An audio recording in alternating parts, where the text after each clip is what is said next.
ওকে, so Vue.js এর এই পর্বে আমরা যেটা দেখব সেটা হচ্ছে কিভাবে আমরা চাইল্ড কম্পোনেন্ট, চাইল্ড থেকে প্যারেন্ট কম্পোনেন্টে আমরা হচ্ছে কিভাবে কাজ করতে পারি।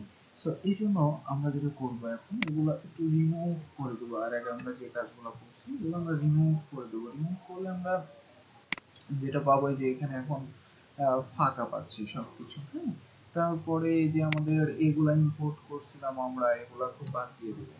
তারপরে এই যে আমাদের এই কম্পোনেন্টস এখানে দরকার নাই। তারপরে ডেটার মধ্যে যে রিটার্ন আমরা করছিলাম এর মধ্যে প্লেলিস্টটাকে অফ করছিলাম। ওকে, নাও একদম আমরা হচ্ছে যে একদম যেরকম আগে ছিল সেরকম জাস্ট আমরা করলাম। ওকে, সো এবার আমরা যেটা করব এই যে কম্পোনেন্টস এর মধ্যে সাপোজ আমি একটা ফোল্ডার ক্রিয়েট করতেছি। সো এটার মধ্যে আমরা নাম দিলাম হচ্ছে student, student dot view. Okay, now save করলাম। সেভ করে আচ্ছা এখানে আমি ফোল্ডার ক্রিয়েট করে ফেলেছি, সরি। সো এটাকে আমরা ডিলিট করে দিই। কম্পোনেন্টস এর মধ্যে আমরা যেটা করব সেটা হচ্ছে যে ফাইল ক্রিয়েট করব। সো এখানে আমরা এবার নাম দিলাম স্টুডেন্ট, স্টুডেন্ট ডট ভিউ। নাও এন্টার। সো আবার আমাদের ফোল্ডারই তৈরি হচ্ছে মনে হচ্ছে। কি সমস্যা?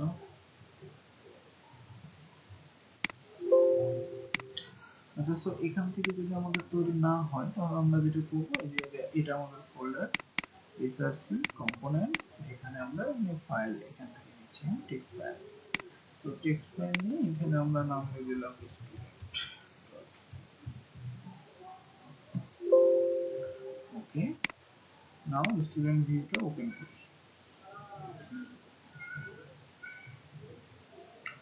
সো স্টুডেন্ট ভিউ এর মধ্যে আমরা যেটা করব এই যে app.view এর মধ্যে যা লিখছি সেগুলোই আমরা সাপোজ স্টুডেন্ট ভিউ এর মধ্যে দিয়ে দিচ্ছি। ওকে, নাও সেভ।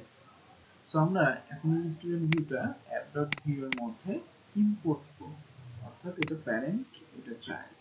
সো এখানে ইম্পোর্ট করার জন্য আমরা এর আগে দেখছি কিভাবে ইম্পোর্ট করতে হয়। এখানে লিখতে হয় কি ইম্পোর্ট, দেন একটা নাম দিতে হবে, দেন from,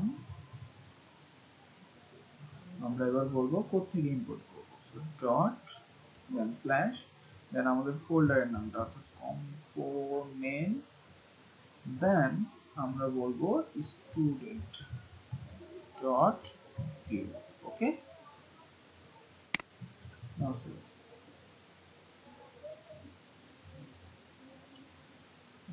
student dot view. Okay,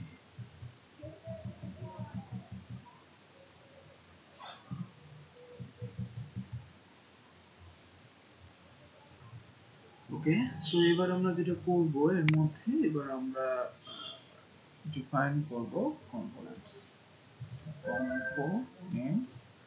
ওকে, দেন এটার মধ্যে আমরা যেটা করব সেটা হচ্ছে বলবো যে স্টুডেন্ট সাপোজ একটা নাম দিব, দেন এবার এখানে লিখব স্টুডেন্ট।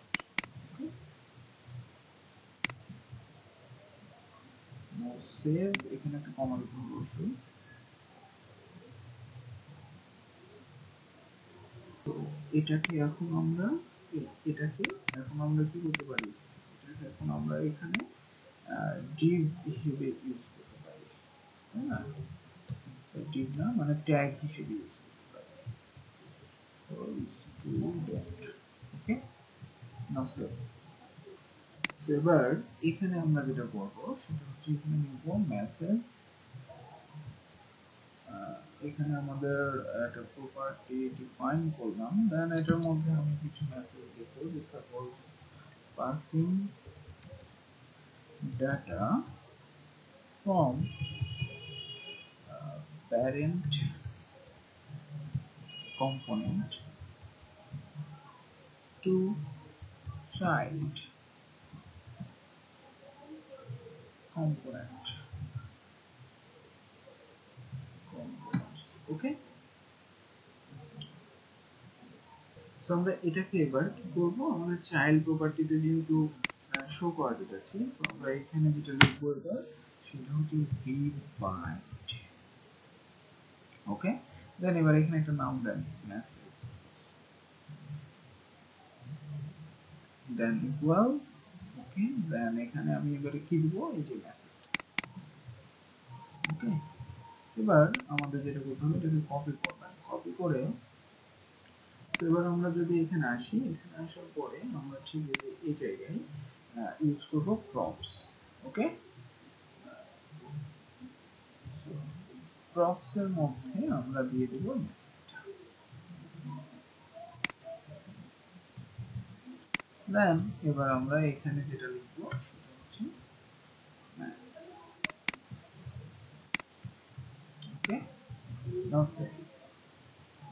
সো এবার যদি আমি যাই, দেন দেখেন এখানে কিন্তু একটা ইরো তাই বলতেছে, তাই না? ওকে, ওকে। সো আমাদের যে প্রবলেমটা সেটা হচ্ছে যে প্রপস এর এখানে একটা কমা লাগবে, ওকে।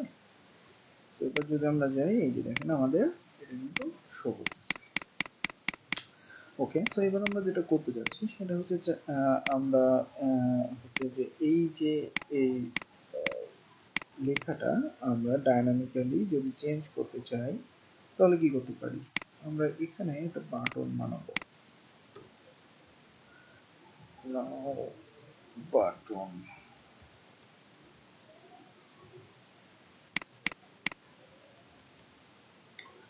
সো এখানে আমরা লিখতেছি suppose update from parent, okay. So এখানে আমরা যেটা করব ভি অন, দেন এখানে আমরা লিখবো হচ্ছে যে ক্লিক, যখন ক্লিক করা হবে তখন কি ঘটবে, তখন সাপোজ এখানে আমরা একটা নাম দেব, সাপোজ আপডেট মেসেজ, ওকে। নাও এটাকে আমরা কপি করছি। সো এবার আমরা যেটা করব, এখানে একটা কমা দিই, কমা দিয়ে এখানে আমরা মেথডস বানাবো, এজন্য আমাদের কি লিখতে হবে, মেথডস, ওকে। দেন আমরা এখানে একটা ফাংশন বানাবো, কি নামে, যে এই যে নামটা আমরা দিয়েছি এখানে, ওকে। সো এবার আমরা এখানে লিখব কি ফাংশন। নাও নাও এটার মধ্যে এবার আমি কাকে ধরবো, এই যে এটাকে, মেসেজটাকে। সো মেসেজটাকে ধরার জন্য আমাদের এখানে কি লিখতে হবে, is dot image, okay. Now equal to, এবার আমরা এখানে একটা মেসেজ দিতে পারি, যে suppose value has been updated from parent, okay. Suppose এটা দিতে পারি। সো এবার যদি আমরা দেখতে চাই, এই যে দেখেন এখানে আমাদের একটা বাটন আছে, এখানে যদি ক্লিক করি আমাদের কিন্তু কাজ করে নাই, তাই না, এটা চেঞ্জ হয় না ভ্যালুটা, ওকে। সো আমরা একটু চেক করি কি problem, B on click equal to update message, okay. Now method update message function this dot message equal to এইটা,